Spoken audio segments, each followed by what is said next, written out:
Di balik tradisi dan kepercayaan, terkadang ada sesuatu yang lebih dari sekadar mitos. Malam ini bersiaplah untuk sebuah kisah yang akan membuat bulu kudukmu berdiri. Di sebuah desa kecil di Jawa, ada satu kepercayaan yang dipegang erat turun-temurun. Ari-ari bayi harus dikubur dengan benar, karena dianggap sebagai saudara kembar si bayi di alam gaib. Jika tidak, bayi akan terus gelisah, bahkan bisa terkena gangguan dari makhluk tak kasat mata. Sari dan Anton adalah pasangan muda yang baru menikah setahun lalu. Setelah menanti dengan penuh harap, akhirnya Sari melahirkan anak pertama mereka, seorang bayi laki-laki yang diberi nama Dimas. Proses persalinan berlangsung di rumah sakit kota, karena Anton ingin istrinya mendapatkan perawatan terbaik. Namun dalam euforia menyambut kelahiran Dimas, mereka lupa satu hal penting, membawa pulang ari-arinya untuk dikubur sesuai adat. Awalnya, semuanya tampak baik-baik saja. Sari pulang ke rumah orang tuanya untuk menjalani masa nifas, sementara Anton tetap bekerja di kota.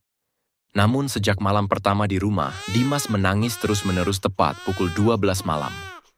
Tangisannya bukan seperti tangisan biasa, tetapi terdengar lebih seperti rintihan kesakitan. Bayi baru lahir memang begitu, Sar. Nanti juga terbiasa. Hibur ibunya. Tapi Sari merasa ada yang aneh. Setiap kali Dimas menangis, dia selalu menatap ke sudut kamar, seolah melihat sesuatu yang tak kasat mata. Saat Sari mencoba menidurkannya, tubuh Dimas terasa dingin seperti es. Malam itu hujan turun deras. Angin bertiup kencang membuat ranting-ranting pohon di luar rumah bergesekan seperti suara bisikan samar.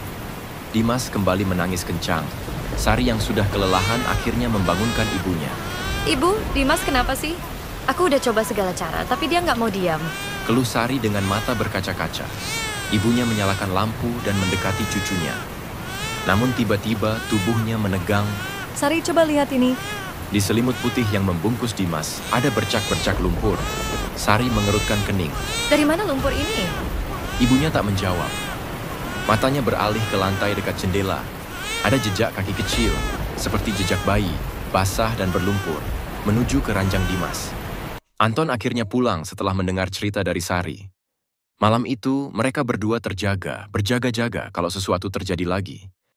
Tepat tengah malam, suara tangisan Dimas kembali memenuhi kamar. Tapi kali ini, ada sesuatu yang berbeda. Di antara suara tangis Dimas, terdengar suara lain. Suara rintihan lirih, seolah ada bayi lain yang menangis bersamanya. Anton merinding. Sar, kau dengar itu? Belum sempat Sari menjawab, lampu kamar tiba-tiba berkedip-kedip, lalu mati.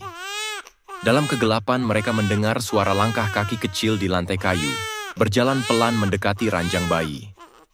Sari mencengkeram lengan Anton erat-erat. Nafasnya tercekat saat melihat bayangan samar berdiri di sudut kamar. Anton dengan tangan gemetar segera meraih ponselnya untuk menyalakan senter. Saat cahaya menyala, mereka melihat sesuatu yang membuat darah mereka membeku. Di lantai, ada bekas gumpalan darah bercampur tanah. Keesokan harinya, tanpa pikir panjang, Anton dan Sari membawa Dimas ke seorang dukun yang terkenal di desa. Begitu melihat bayi mereka, dukun itu langsung menghela napas panjang. Ari-ari anak ini belum kembali ke tanah. Dia mencarinya. Anton dan Sari saling berpandangan dengan wajah pucat. Jadi, ari-ari itu yang ganggu Dimas? Tanya Sari ketakutan. Dukun itu menggeleng. Bukan ari-ari yang mengganggu. Ada yang lain. Sesuatu telah mengambilnya.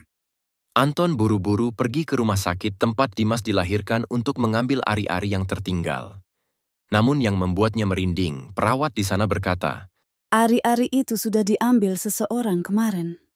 Seorang perempuan. Katanya istrimu.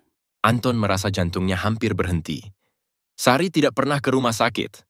Dengan panik, ia bertanya lebih lanjut, tapi perawat itu hanya bisa memberi keterangan samar. Dia datang malam-malam, pakai baju putih.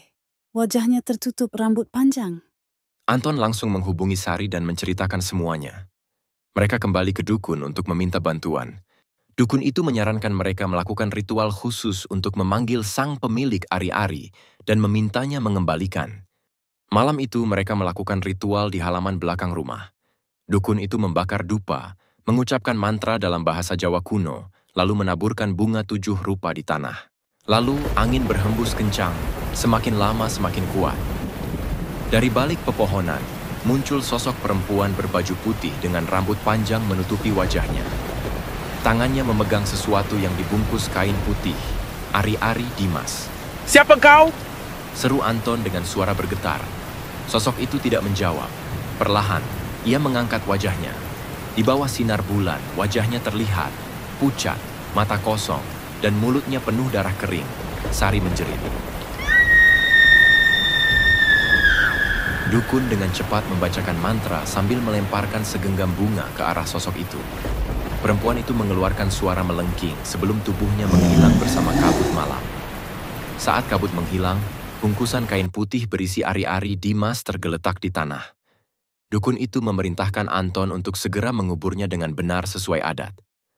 Dengan tangan gemetar, Anton menggali lubang di bawah pohon pisang dan mengubur Ari-Ari anaknya, sambil berharap semua teror ini akan berakhir. Keesokan harinya, Dimas tidak lagi menangis tengah malam. Rumah terasa lebih tenang. Namun, saat Sari bangun dan pergi ke halaman belakang, ia melihat sesuatu yang membuat bulu kuduknya berdiri. Di tanah tempat Ari-Ari dikubur, ada bekas tangan mungil, seperti tangan bayi, yang muncul dari dalam tanah. Jangan lupa, selalu hormati tradisi dan kepercayaan leluhur, karena ada hal-hal yang tak bisa dijelaskan oleh logika. Sampai jumpa di cerita selanjutnya hanya di Daejun Official.